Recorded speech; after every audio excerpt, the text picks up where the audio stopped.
안녕하십니까. 오늘 소상공인 기심전결 골목 마케팅, 이제는 슬세건이다 강의를 맡게 된 외식업 전문 브랜딩 업체 B2K 브랜딩 태국음식 프랜차이즈 리틀방콕 운영하고 있는 김도현이라고 합니다. 본 촬영은 코로나 방역수칙을 준수하여 촬영되고 있습니다. 오늘 강의는 앞전 시간에 이어서 슬세건이라는 상권에 대한 이야기를 계속 나눠갈 텐데요. 앞전에 챕터에서 설명드렸던 부분들에 대해서 짧게 요약하고 지나가도록 하겠습니다. 앞전 시간에는 첫 번째 파트에서 상권 분석의 개념과 명칭, 대분류 등 특징에 대해서 짧게 이야기했고요. 두 번째, 이제는 슬세건이다. 슬세건의 명칭에 대한 정의와 리단길에 대한 부분들에 대해서 말씀을 드렸었는데요. 우선 앞전 시간에 이어지는 시간이지만 못 들으셨던 분이 있을 수 있기 때문에 간략한 슬세건이라는 단어의 정의만 빠르게 다시 한번 말씀드리고 시작을 하도록 하겠습니다.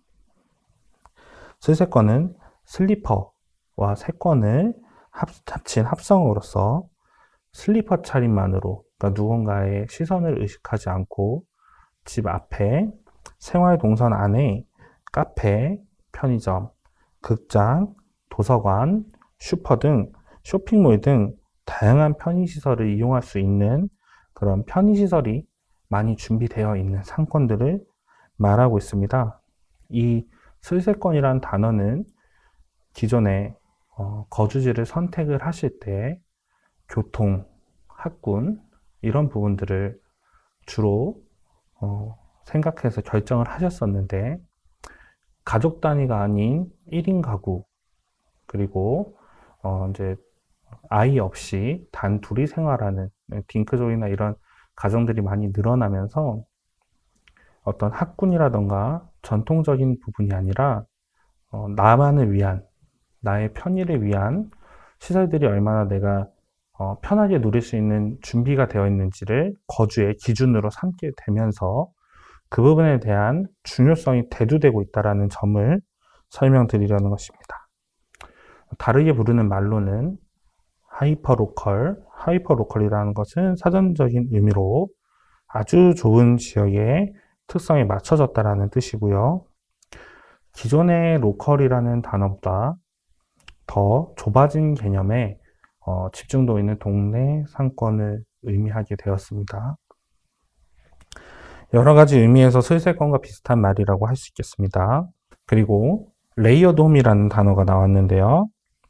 집에서 다양한 활동이 이루어지는 코로나 시대에 맞춰서 예를 들면 홈바, 홈카페 등등 집 안에서 다양한 취미생활과 다양한 소비생활이 이루어진다는 점을 설명하는 단어가 되겠습니다.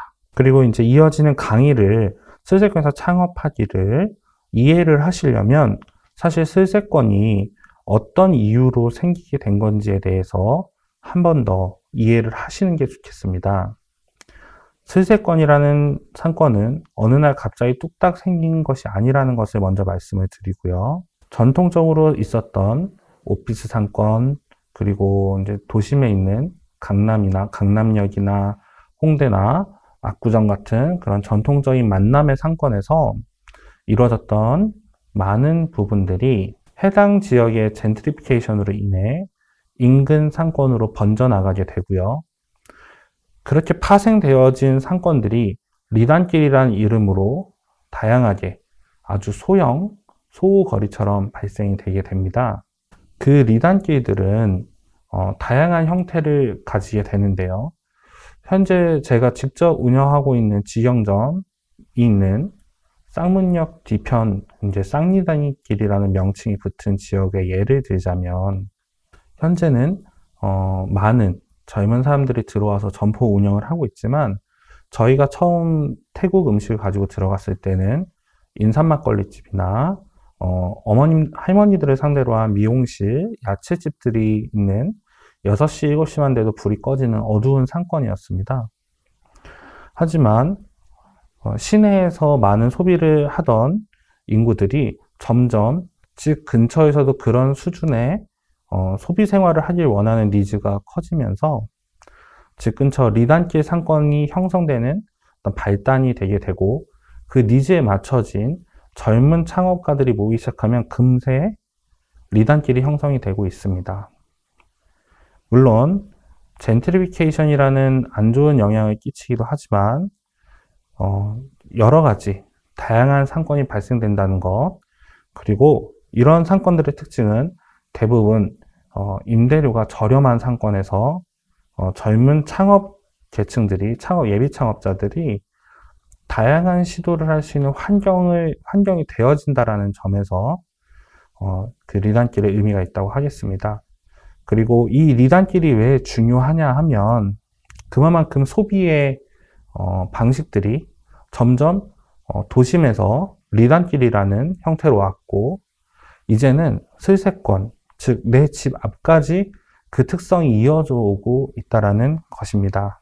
슬세권이라 함은 이제는 전통적으로 집 앞에 있었던 김밥집, 한식집, 찌개집들이 그 음식점으로서의 역할을 똑같이 하고 있지만, 그 매장들이 점점 인테리어 요소를 갖춘 종합 분식 프랜차이즈로 바뀐다던가, 아니면 전에는 내 집 앞에는 주로 한식집들, 연세 있으신 분들이 하던 가게들만 있었다면 지금은 젊은 친구들에는 파스타집, 태국 음식집, 쌀국수집, 그리고 뭐 초밥집이나 덮밥집처럼 작고 아기자기한 매장들도 많이 생기게 되면서 굳이 멀리 가지 않아도 되는 세상이 온 것입니다. 그만큼 더 즐기기 편한 세상이 되었다라는 이야기고요. 자, 이제 슬세권에서 창업하기 파트로 넘어가도록 하겠습니다. 네, 슬세권에서 창업하기.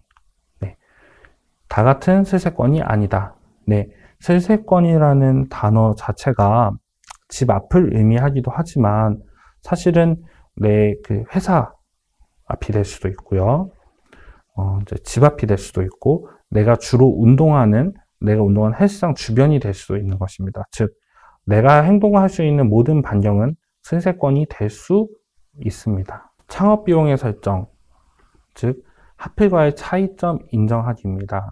창업 비용의 설정의 부분에 있어서 하플과의 차이점이 발생이 됩니다. 어떤 차이점이 발생하냐? 비용은 큰 차이가 없지만 효과가 차이가 날 수가 있습니다.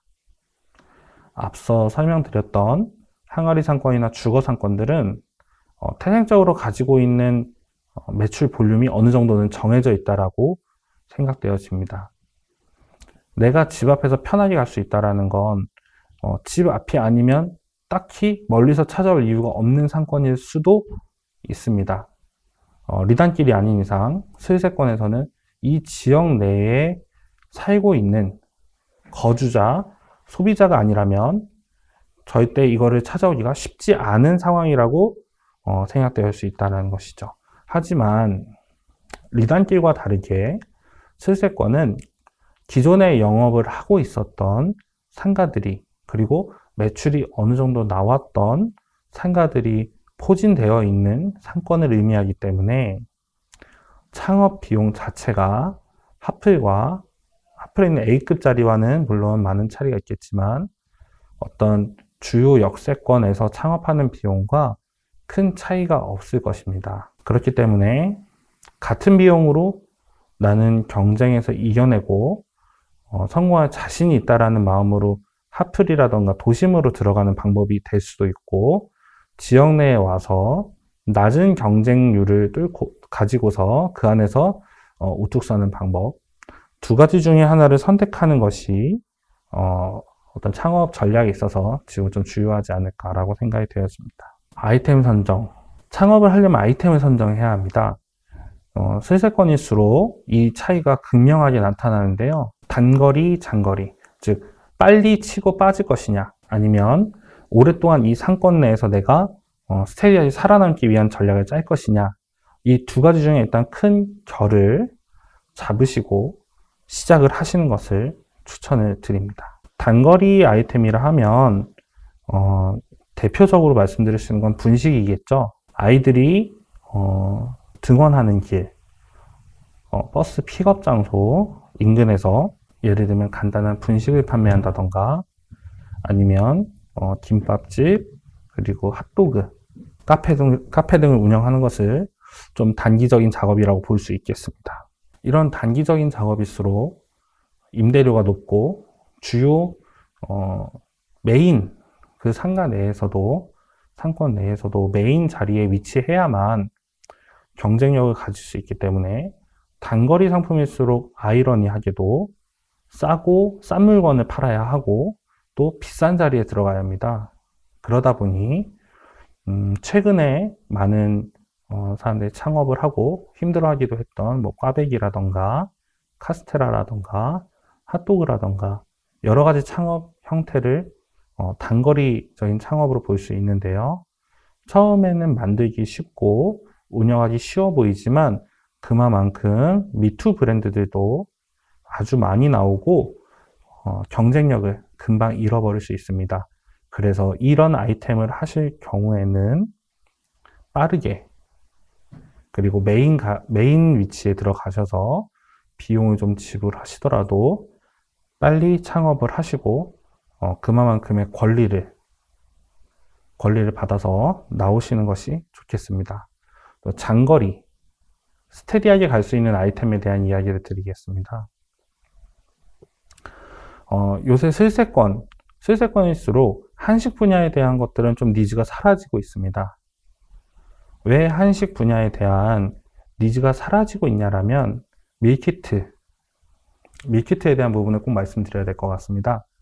밀키트라는 것이 지금 엄청나게 많은 발전을 이뤄내고 있는데요. 현재 저희가 지난주에 프랜차이즈 창업 박람회에 다녀온 결과 참 많은 사람들이 무인 점포 혹은 밀키트 매장에 관심을 가지고 상담을 받고 있는 모습을 볼 수 있었습니다. 이는 물론 온라인으로 판매가 되는 밀키트의 양도 어마어마했지만 현재는 지역 내에서 다양한 점포들, 무인 점포들이 밀키트를 높은 수준의 아주 먹을 만한 수준의 밀키트를 판매하고 있는 점들이 한식이라던가 분식 점포들을 위협을 하고 있는데요. 이것은 어떤 걸 의미하냐면 집에서 굳이 김치찌개를 먹기 위해 집 앞까지 나가지 않는다는 이야기가 되는 것입니다. 왜냐하면 가장 먼저 발달한 밀키트 시장이 한식 시장이기 때문에 너무 제품들이 상향 평준화되어 있고 우리 인근에 있는 알고 있는 유명한 맛집들, 한식 맛집들은 이미 밀키트화를 어느 정도 거의 다 이뤘다고 봐야 합니다. 예를 들면 맛집컬리나 쿠팡 로켓이라던가 여러 가지 밀키트몰 등을 통해서 너무 많이 접하고 있기 때문에 슬세권 내에서 장거리, 그러니까 요식업으로 아이템을 설정하실 거라면 한식, 분식 이렇게 조리가 쉬운 것보다는 오히려 예전에 리단길에서 히트를 쳤던 좀 독특하지만 대중성을 가지고 있는 아이템을 가지고 도전하시는 것을 추천을 드리고 싶습니다. 그리고 나랑 맞는 옷 고르기. 아무리 예쁜 옷도 나랑 안 어울리면 의미가 없다. 네, 맞습니다. 이런 슬세권일수록 어떤 아이템의 특성도 매우 중요하시지만 어떤 사장님의 캐릭터가 정말 중요합니다.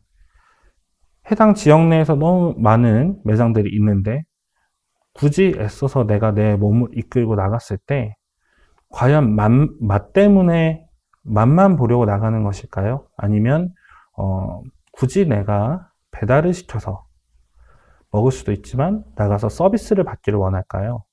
네, 서비스가 동반이 되어야 합니다. 우리 매장에 왔을 때 음식은 기본으로 다 맛있어야 하고요. 기본으로 청결해야 하고요. 그리고 마지막으로 응대가 잘 되어야 합니다. 그러려면 예를 들어서 저는 운영을 하는 저는 힙합이라는 이런 장르가 어울리지 않는데 시내에 있는 힙플레스에 있는 힙하고 음악이 큰 매장들이 멋있어 보인다고 해서 그런 매장을 세팅하면 이 매장에 들어와서 기대하는 서비스를 제가 구현을 할 수가 없겠죠. 우선 나의 취향도 어느 정도 반영되고 나라는 사람이 빛날 수 있는 공간을 구성하셔야 합니다. 이 이야기는 인테리어 설정, 그러니까 그 전에 아이템을 설정하시는 그 순간부터 나에게 맞는 게 무엇일지, 내가 잘하는 건 무엇인지, 또 내가 함께 일할 수 있는 동료가 있는지, 그 동료들은 어떤 능력들을 가지고 있는지를 상세하게 체크하셔서 그 능력치에 맞는 서비스를 결정을 하셔야 됩니다. 디테일이 살아있는 매장 만들기, 앞에 있는 이야기와 연결이 되어지는 부분이라고 말씀드릴 수 있겠습니다. 디테일은 제가 뒤에도 다시 한번 말씀드리겠지만 수많은 고객과의 접점들을 체크하고 그것을 우리에게 유리한 상황으로 작은 노력으로도 고객에게 큰 감동을 줄 수 있는 자리를 만들어야 된다는 이야기를 드리는 부분입니다. 이 부분은 또 다음 이야기에서 이어질 테니 거기서 한 번 더 자세히 설명드리도록 하겠습니다. 마지막 챕터입니다. 슬세권에서 살아남는 방법. 앞쪽에 창업 전략들과 상권 분석들을 통해서 매장이 오픈이 되어졌을 때 그 슬세권 내에서 살아남기 위해서는 어떤 마케팅을 해야 하나. 예를 들면 온라인 마케팅이 될 수도 있고 오프라인 마케팅이 될 수도 있습니다. 그 중에서 먼저 오프라인 마케팅, 즉 오프라인 매장의 매출에 관련된 관리를 어떻게 할 것인가, 이 부분에 대한 이야기를 먼저 하도록 하겠습니다. 고객 관리만이 정말 살아남는 길입니다. 고객 관리에 대해서 한번 이야기하도록 하겠습니다. 고객 관리의 기본은 서비스라는 것에 대해서 저는 이렇게 생각합니다.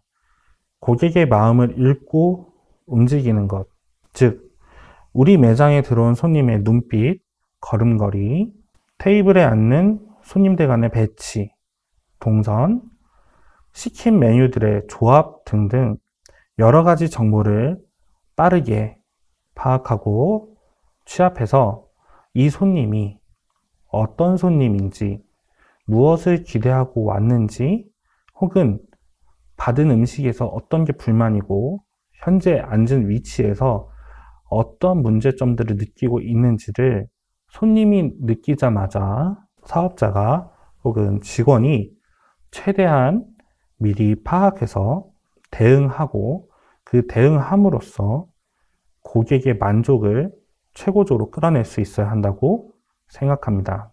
그리고 우리가 하는 서비스업, 창업, 그리고 요식업, 창업은 고객에게 우리가 최대한 준비한 최고의 경험을 선물하는 것이라고 저는 생각을 합니다. 고객에게 제공되어지는 서비스는 이미 어느 정도 결정이 되어 있게 되죠. 서빙하는 메뉴, 인원, 그리고 운영하는 사람도 정해져 있습니다. 어느 정도의 고정값이 정해져 있다는 것이죠. 그렇다면 발생되는 상황도 어느 정도 일정하게 발생되어집니다. 저는 이 일정한 상황들을 항상 최고의 상태로 유지하는 것, 그리고 고객이 느끼는 모든 순간을 최상의 상태로 만들어 나가는 것을 서비스라고 생각합니다. 이 부분에서 우리가 슬세권에서 살아남기 위해 꼭 가져야 할 서비스의 자세 7가지에 대해서 말씀드리도록 하겠습니다. 잠깐 질문 중에 하나를 읽고 넘어가도록 하겠습니다. 대표님은 고객 관리할 때 어떤 점을 중요시 하시나요? 저는 가장 중요하게 생각하는 건 어떤 문제든 발생할 수 있다라고 생각을 합니다. 그래서 이 손님이 불만을 가질 수 있는 건 당연한 의식의 흐름이고, 이거를 최대한 빨리 캐치해서 이 부분에 대해서 느꼈던 문제점을 부정적인 생각을 긍정적인 기억으로 바꿔주는 작업이 가장 중요하다고 생각합니다. 예를 들어서 제가 감자탕집을 한다고 하면 그 감자탕집을 먹으면서 손님이 뭔가 들깨가루라던가 고기라던가 진한 국물을 보면 텁텁함을 느낄 수 있었을 겁니다. 근데 그런 것들을 방치하는 것이 아니라 손님들 중에 그런 감정을 느끼는 손님들이 많다면 입구에 아이스크림이라던가 시원한 음료 등을 비치를 해서 혹은 자리에서 음료수 등을 서비스하여 달콤하고 시원하고 청량감 있는 기억으로 치환시켜 주는 겁니다. 그래서 그런 것들을 통해서 내 음식에 대한 긍정적 기억들이 마지막에 남도록 유도하는 것이 중요할 것 같습니다. 그리고 덩실이님께서 말씀해주신 슬세권은 아파트 단지 쪽보단 원룸이 많은 곳에 더 잘 형성되어 있겠죠라고 질문을 해주셨는데요. 이것은 어느 한쪽으로 더 잘 되어 있다기보다는 이 두 가지 다 주거 상권 위주로 주로 발달되어지고 있다라고 보여집니다. 이유는 말 그대로 자다가 나와도 되고 퇴근하고 집에 들어가서 씻고 편한 복장으로 나와서 산책하다가 들릴 수 있는 정도의 반경 내에서 이루어지는 상업 서비스를 특화되어지고 있는 부분에 대해서 말씀드리고 있기 때문입니다. 그러면 한 번 더 서비스의 자세에 대해서 이야기하고 또 다음 질문에 대해서 말씀드리도록 하겠습니다. 첫 번째, 자기 점검부터 시작하는 것입니다. 우리가 현재 상태를 어떤 서비스 준비 상태를 가지고 있는 것인지 아는 것부터 시작입니다.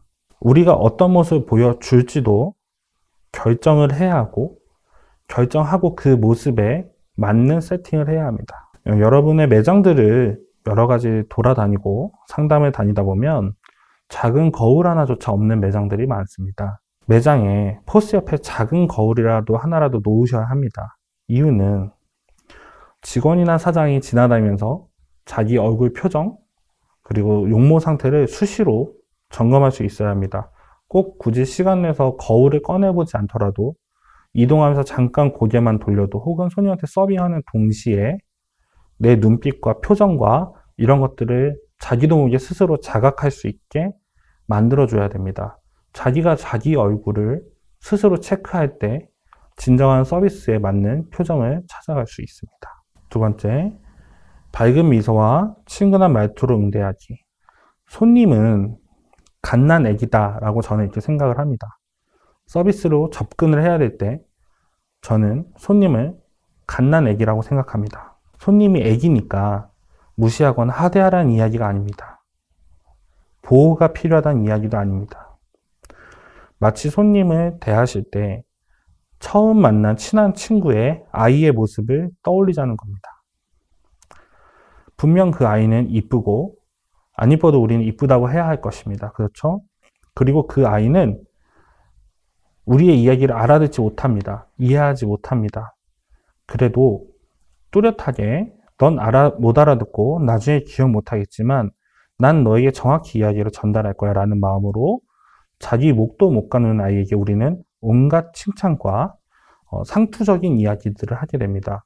그리고 아이가 못 알아듣기 때문에 더 내 얼굴을 잘 보여주려고 눈을 크게 뜨고 가까이 다가가며 난 지금 너에게 위협을 주려는 게 아니라 난 너에게 최대한 긍정적인 의미 그리고 난 너한테 에너지를 전달하고 난 너한테 사랑받고 싶어라는 표정으로 눈을 크게 뜨게 되고 입꼬리를 최대한 올리면서 말을 하게 됩니다. 그리고 상대방이 못 알아들을 수도 있기 때문에 최대한 심플한 단어의 조합으로 길지 않은 멘트를 사용하여 소통하려고 노력하는 것입니다. 언제 클래? 공부 잘하겠다. 아이고 이쁘다 등 마음에도 없는 칭찬들을 해가면서 그 사람의 마음을 얻기 위해 노력하는 것이죠. 처음 만난 아이의 얼굴, 보호자가 옆에 있는 처음 만난 아이의 얼굴을 보고 당신이 할 행동들을 떠올려 보면서 손님들을 밝게 떠올려 보시기 바랍니다. 조금 더 편해지고 반응 속도도 빨라지고 더 밝게 다가갈 수 있게 되실 겁니다. 세 번째, 응대의 마음을 녹여야 한다입니다. 응대는 좀 더 깊은 대화를 나눌 수 있는 상황을 만들어야 됩니다. 가식적이라고 말씀을 하실 수도 있겠지만 손님에게 난 당신에게 더 맞춰드릴 수 있다. 나한테 더 요구해도 된다. 다른 사람들보다, 다른 업장들보다 난 하나 더 서비스해줄 준비가 되어 있다라는 난 열려있다라는 마음을 표현을 해주셔야 합니다. 고객과 대화의 소통이 이루어지기 위해서는 제가 먼저 마음을 열어야 합니다. 고객이 마음을 열고 먼저 말을 걸어줘서 다가가는 것은 한 번 늦은 것이죠. 겁먹지 마시고 손님에게 먼저 다가갔으면 좋겠습니다. 네 번째, 흐트러지지 않는 자세입니다. 꼭 호텔처럼 정직하게 옷에 갇혀 있고 서서 서비스하는 것이 아니라 그렇지 않고서도 짝다리 짓거나 혹은 지저분한 모양새로 서 있지 않고 단정한 모습만으로도 그리고 단단하게 서 있는 모습만으로도 상대방들한테 내가 서비스할 준비가 되어 있음을 느끼게 할 수 있습니다. 그래서 서비스업을 준비하시면서 용모 단정이나 이런 거에 대해서 꼭 호텔, 블라우스 입고 셔츠 입고 이것만을 강조하시는 부분들도 있으신데요. 전 오히려 슬세권에서는 좀 더 친근한 복장이어도 상관없다라고 생각합니다. 티셔츠를 한 장 입더라도 앞치마를 일하는 사람의 복장으로 갖추시면 되고요. 꼭 셔츠를 입지 않아도 내가 상대방한테 정중함을 표현할 수 있는 것은 방법은 아주 많이 있습니다. 다음, 불편함이 없는 톤의 목소리 되겠습니다. 어떤 서비스 CS 강사분들은 어떤 이상을 내라고 강요를 많이 하시는데 저는 꼭 그 음을 내야 한다고 생각하지 않습니다. 자기한테 맞는 자기 목소리의 톤이 있기 때문이죠. 낮은 음을 내는 사람이 갑자기 높은 음을 내려고 하면 상대방한테 귀에 거슬리는 소리를 내게 됩니다. 그리고 그 목소리를 뱉는 나도 불안함을 느끼게 되죠. 때론 낮은 저음도 상대방한테 밝은 느낌을 줄 수 있고 따뜻함을 줄 수 있습니다. 또 높은 피치의 음을 내는 사람이 상대방을 불안하게 하고 불쾌하게 하고 우울하게 할 수도 있죠. 이런 부분에서 이런 말들을 예시로 삼고 싶습니다. 반말을 해도 기분 좋은 사람이 있고 존댓말을 해도 기분 나쁜 사람이 있다. 네, 같은 말을 해도 참 기분이 다를 수가 있습니다.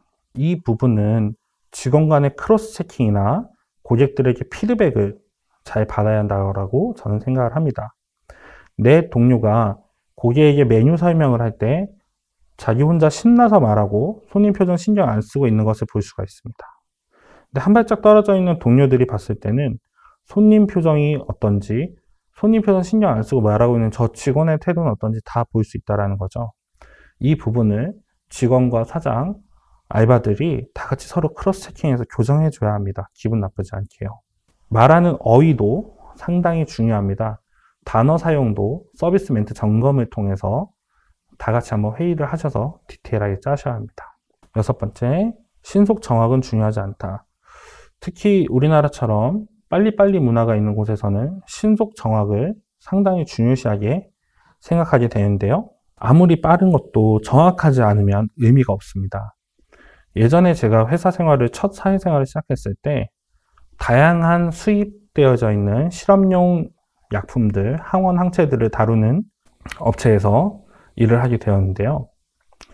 이런 업체들의 특성들이 품번이 거의 비슷한데 안쪽에 알파벳 한 글자만 다릅니다. 혹은 똑같은 가운데 10번째 알파벳이 대문자 A거나 소문자 A인지에 따라서 가격이 1,000만 원, 2,000만 원도 차이가 난다는 것이죠. 근데 첫 회사를 입사한 의욕적인 신입사원들은 대부분 여기서 빨리빨리 가져가야 된다는 생각에 실수를 하는 경우가 많습니다. 이런 경우에 아주 심각한 요인 몇 천만 원의 손해를 내기도 하죠. 그런 회사 생활을 하면서 제가 얻은 점은 빨리 하는 것이 중요한 게 아니라 정확하게 하는 게 중요하다. 그리고 정확하지 않은 신속함은 의미가 없고 이것에 동감해 줄 수 있는 주변 환경이 제대로 된 회사 그리고 업무 환경을 만들어낼 수 있다는 것입니다. 실수가 많은데 빨리 나가는 곳은 의미가 없다는 것이죠. 그래서 저는 직원들이나 알바들이 새로 채용되게 되면 이런 경험을 통해 얻은 점을 가장 먼저 교육합니다. 정확하지 않은 신속은 의미가 없다고 말이죠. 처음부터 빠르고 정확하면 좋겠지만 그렇게 쉽지 않다는 것을 안다라고 교육합니다. 대신에 네가 빨리 익혀서 숙련되도록 노력했으면 좋겠다. 이 과정에서 네가 일을 빠르게 해결하지 못한다고 해서 난 널 타박하지 않을 것이다. 대신 한 개라도 더 정확하게 하고 이제 빠른 시간 내에 하나라도 더 할 수 있도록 노력하자. 방향을 잡아달라는 이야기를 많이 하게 됩니다. 그리고 그로 인해 발생되는 문제는 내가 책임질 테니 최대한 정확하게 한 개 한 개 미션을 잘 처리해달라고 말이죠. 그러면 일하는 친구들의 마음도 상당히 편해지고 사장에 대한 호감도도 많이 올라가게 됩니다. 그리고 긴장을 한 상태에서 더 빨리 상황 파악하고 숙련도가 올라가는 모습들을 많이 볼 수 있게 되었습니다. 한번 이 부분은 여러분의 매장에서 또 슬세권에서 특히 고정 단골층들을 상대해야 되는 데에서 반복되는 실수로 손님을 잃지 않도록 미리 교육을 하시는 것이 저는 좋다라고 생각합니다. 인사는 처음과 끝만 있는 게 아니다. 대부분의 매장에서 그 인사도 안 하는 곳이 많지만 어서오세요와 어서오지, 이제 안녕히 가세요. 이 두 마디만 하는 경우들이 많이 있습니다. 사실 그 사이에도 우리가 손님들과 만나야 되는 접점이 너무나도 많은데 손님과 소통할 기회가 그렇게 많음에도 불구하고 우리가 손님에게 점수를 딸 수 있는 기회들을 놓치고 있는 경우들이 많습니다. 이 부분에 대해서는 중간중간 식사하시는 분위기에 대한 체크라던가 이런 것들을 통해서 손님들의 호감도도 끌어올리고 혹시 안 좋은 기억으로 남을 수 있는 음식에 대한 부분, 서비스, 음악들에 대한 부분도 바로바로 현장에서 시정 조치해주면서 좋은 기억으로 치환시켜 드릴 수 있다고 합니다. 고객 접점 관리 전에 한 번 더 또 질문에 대한 대답을 해드리도록 하겠습니다. 네, 제이 대리님께서 슬세권과 배달 창업은 어떤 관련이 있을까요? 라고 하셨는데요. 슬세권에서도 배달 창업은 슬세권과 많은 연관이 있다고 저는 생각을 합니다. 왜냐하면 편한 복장으로 집에서 시켜 먹던가 집 앞에 나가던가 이 두 가지는 사실 비슷한 정서의 비슷한 정서를 가지고 있습니다. 편한 것, 그리고 최소한의 이동, 최소한의 비용 지불, 이런 것들을 염두에 두고 진행된다라는 것이죠. 그렇기 때문에 이 두 부분에 대해서 연관성이 있고, 특히 배달 창업 같은 경우는 슬세권 중에서도 아파트 주거 상권과 빌라 원룸 상권에 대한 특성을 잘 이해를 하시고 내 아이템에 맞는 상권에 들어가시면 좋겠습니다. 그리고 제이 아빠님의 질문도 한번 답변 드리도록 하겠습니다. 아파트 단지가 아닌 빌라 밑집 지역에서 슬세권에 하나만 창업을 해야 된다면 어떤 게 좋을까? 두 가지 중에 한 곳에서만 창업을 했는데 어떤 게 좋을까요는, 물론 아이템의 문제도 있겠지만 최근 저는 아파트 단지 상권을 추천을 많이 드리고 있습니다. 이유는 아무래도 좀 더 상권이 집중도가 발생되어져 있고 기존에 어느 정도의 형태가 갖춰져 있기 때문에 한눈에 경쟁자들이 보여집니다. 그 안에서 강점과 단점만 잘 구분이 되어진다라면 이는 충분히 해결할 수 있다라고 저는 생각을 합니다. 슬세권에서 살아남기, 고객 접점 관리가 되겠습니다. 앞선 모든 과정에서 제가 고객과의 관계 디테일을 만들어야 된다라고 설명을 드리고 있는데요. 이거를 마케팅에서는 MOT라고 설명을 드리고 있습니다. 고객이 회사나 제품에 대해 이미지를 결정하게 되는 15초 내의 짧은 순간을 의미하는 단어가 되겠고요. 학술적인 이야기는 한 번 더 스킵하도록 하겠습니다. 그 다음에 클레임 관리에 대한 이야기입니다. 100백의 1은 0이다. 이 말은 이제 100번 잘해봤자 한 번 잘못하면 소용없다라는 우리나라 말과도 우리나라 속담과도 괴를 같이 하는데요. 또 외국에 있는 항공사 CEO가 했던 말입니다. 이 부분을 저희는 외식업에서 또 적용을 하자면 100번이나 왔던 사람들이 한 번의 실수를 경험했을 때는 더 충격이 크다라는 것입니다. 100번이나 왔던 소중한 사람을 한 번의 실수로 잃어버리게 되면 한두 번 왔던 손님을 잃는 것보다 내 매장에 입는 데미지는 훨씬 더 클 것이라는 거죠. 네, 슬세권의 온 오프라인 마케팅에 대해서 설명드리도록 하겠습니다. 오프라인 마케팅 먼저 설명드릴 텐데요. 눈에 보여야 한다. 네, 슬세권의 경우에는 대부분 똑같은 형태의 복합상가나 이제 오픈형 상가로 이루어져 있는 경우들이 많은데요. 똑같은 면적의 단면과 전면을 가지고서 손님한테 어필을 해야 되기 때문에 어떻게든 매장에서 입체감 그리고 색감을 줘야 된다는 겁니다. 네, 저 같은 경우는 창업을 준비를 하거나 매장을 세팅할 때 이미 그 매장 주변에 이루어져 있는 간판 색깔들이라던가 밖에 꺼내져 있는 돌출 간판 등을 고려를 해서 결정을 하는데요. 이는 그만큼 일단 손님 눈에 띄질 않으면 아무리 내부가 예뻐도 끌어들일 수 없다라는 것입니다. 그리고 슬세권에 대해서는 무슨 이제 온라인 마케팅도 설명을 드리겠지만 눈에 보이는 오프라인, 내가 지나가다 생활동선 안에서 보이는 매장에 대한 호기심으로 인해 방문하는 경우가 상당히 많고, 그렇게 호기심으로 해서 들어왔을 때 단골로 만들어야 된다는 게 가장 큰 핵심입니다. 그래서 매장이 눈에 보여야 한다. 예를 들면 인테리어 하실 때 외부 파사드라던가 비용이 좀 들더라도 금속으로 외부 파사드 혹은 돌출 간판, 그리고 민원의 소지가 없는 선에서 가게 앞에 작은 테이블 하나라도, 작은 대기석이라도 신경 써서 구해서 놓는 것을 추천해 드립니다. 네, 귀에 들려야 한답니다. 이건 어떤 것을 의미드리냐면 눈으로 시선을 끌지 못했을 때를 말씀드리는 겁니다. 그러면 밖에서 보았을 때 음식하는 소리라던가 손님들이 앞에서 기다리면서 내는 소리, 잡담 소리, 그리고 문 밖으로 새어나가는 음악 소리, 저희가 크게 인사하는 목소리 등이 들리면서 손님들의 호기심을 끌어당길 수 있어야 된다는 이야기입니다. 코를 자극해야 한답니다. 이 부분도 앞에 이야기들과 같이 괴를 하는데요. 코를 자극해야 된다는 건 음식하는 저희 매장의 맛있는 냄새가 내 가게 앞쪽으로 퍼져야 된다는 것입니다.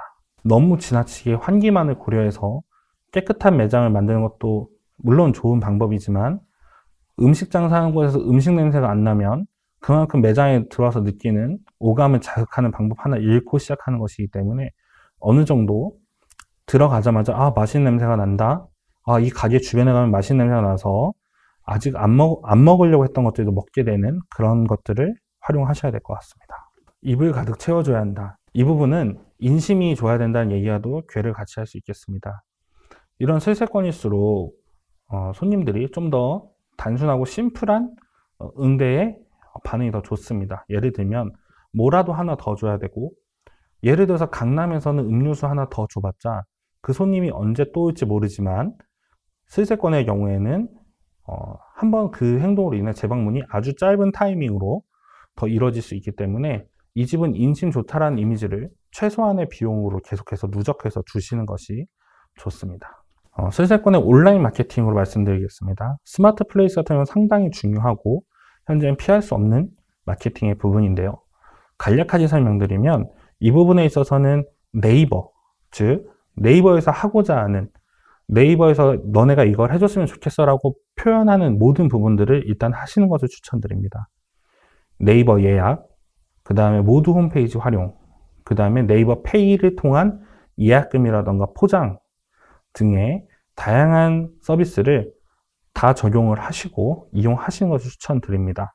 그리고 키워드 세팅이라던가 이런 것들을 현재는 네이버 광고센터에서 조금의 노력만 기울이시면 누구나 할 수 있게 되어 있기 때문에 이 부분은 다양한 유튜브의 영상들을 참고하셔서 진행하시면 좋을 것 같습니다. 카카오톡 이용하기입니다. 최근에는 많은 오프라인 적립 서비스를 통해서 고객들의 인적 정보를 취합하게 되는데요. 그것을 통해서 카카오톡을 적당히 활용하여 신메뉴라던가 오늘 날씨에 먹고 싶어 할 수 있는 메뉴, 그리고 쿠폰 등을 다양하게 이용해서 서비스하는 방법을 추천드립니다. 슬세권은 마치 거친 말을 다루는 카우보이 같다라고 저는 생각을 합니다.